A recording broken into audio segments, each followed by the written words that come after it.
Келер жылы Талдықорғаннан Үшаралға қарай газ желісін тарту жұмыстары басталады. 3 жылдың ішінде 302 шақырымға магистральды құбыр салу жоспарланған.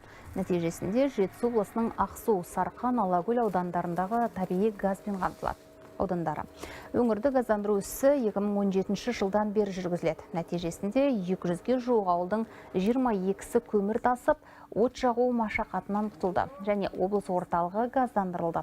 Биыл тағы 23 елді мекен табиғи газға қосылады. 2025 жылға дейін мұндай әкімшілік аумақтар санын 126-ға жеткізу көзделіп отыр. Жүзеге асатын жобалардың ішіндегі ең ауқымдысы Талдықорған Үшарал бағыты. Жоба құны 120 миллиард теңге. Біз бірінші магистральді тартып аламыз, Үшаралды қойып аламыз, газ ішіне жіберіп дайындап аламыз, сосын агрестарды қойып аламыз.